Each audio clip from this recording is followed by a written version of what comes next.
الرحيم.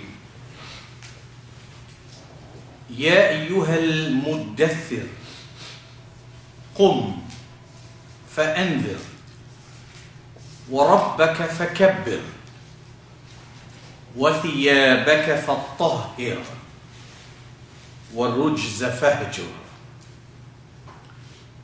Dearest sisters and brothers, our viewers and our listeners, Assalamu alaikum wa rahmatullahi wa barakatuh.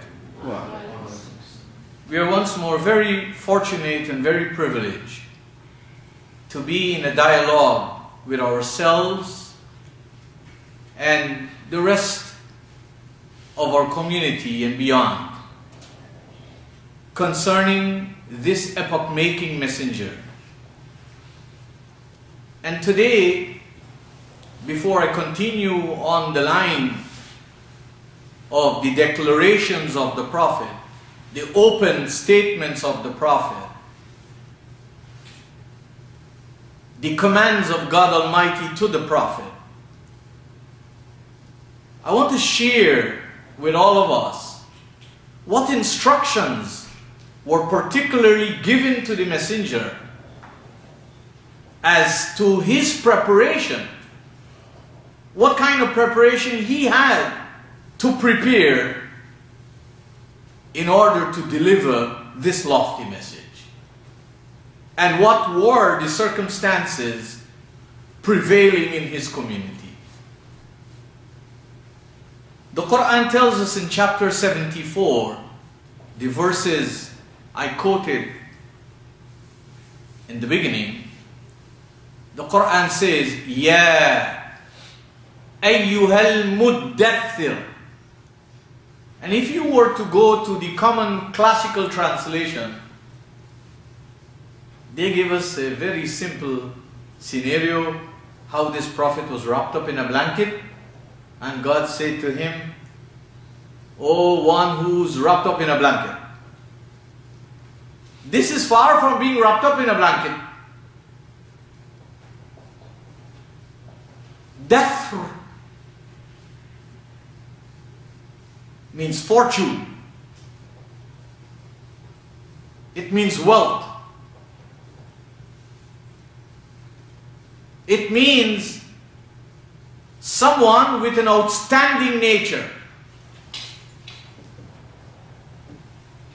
And the Prophet of Allah and anybody who could undertake the work of reviving society,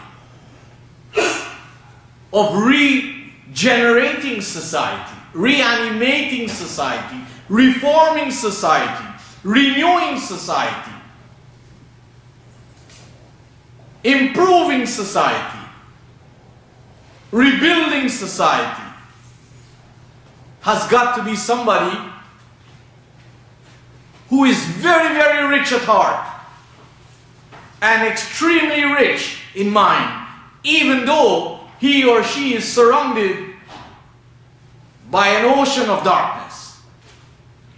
So when the Qur'an addresses the beloved Prophet, it said to him, Ya ayyuhal muddathir.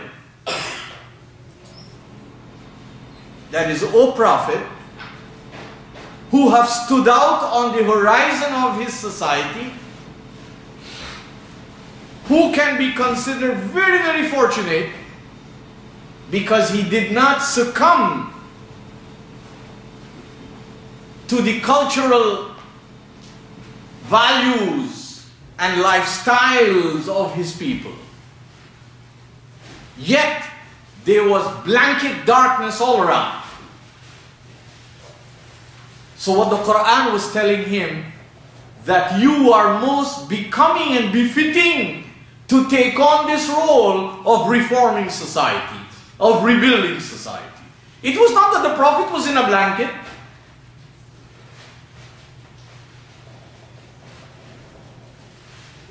Muddathir doesn't mean somebody who's in a blanket.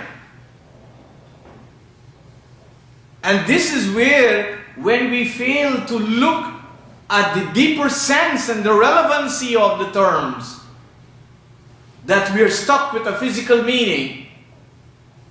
that seems to make the minutest sense and doesn't have continuity and relevancy. The Prophet was very outstanding. Look at the people who can make reforms in society. Of course you and I can do it. But can we do it just like that? No. We have to distinguish ourselves. It takes a very special mind to tell oneself that I do not want to be like the society. It takes a special mind. And Prophet Muhammad was that mind. There was darkness all around. He could easily say, do as the Romans do. But he didn't do as the Romans did. He didn't do like the Arabs. That's the challenge for you and I to understand. Mudaththir is the one who sets out on a course to enhance society, even though there was blanket darkness all around. There was darkness all around. There was ignorance around. There was paganism around. There was idolatry around. There was exploitation around. There was dehumanization around. Undue advantage was taken upon people because of their circumstances. If you were ever caught, captured in any skirmish, you're at the mercy. Anything could happen to you. You don't even have the ability to regain your own humanity, much less your dignity. So this was the society in which Muhammad was. And the Qur'an said to him, yeah, wake up, arise, pay heed and attention, O thou that is very outstanding, very fortunate. It is your role to reform society. So the next verse tells him, Qum fa'anzir. So what our ulama tell us, and the populace believed that the Prophet was sleeping in a blanket, and God said to him, oh, you who's wrapped up in a blanket, get up. That's what they see in the meaning of Qum. And that's what their translations and their tafsir tell us. So we all went away with the story that Prophet was sleeping in a blanket or resting in a blanket, wrapped up in a blanket, and God said, get up. What are you doing in a blanket? Qum fa'anzir. But I told you in the Arabic language, the language is full of wealth and richness. And in today's relationship with one another, much of the beauty of the language that people speak is almost lost. Ask the average person who speaks Urdu how well they know their Urdu.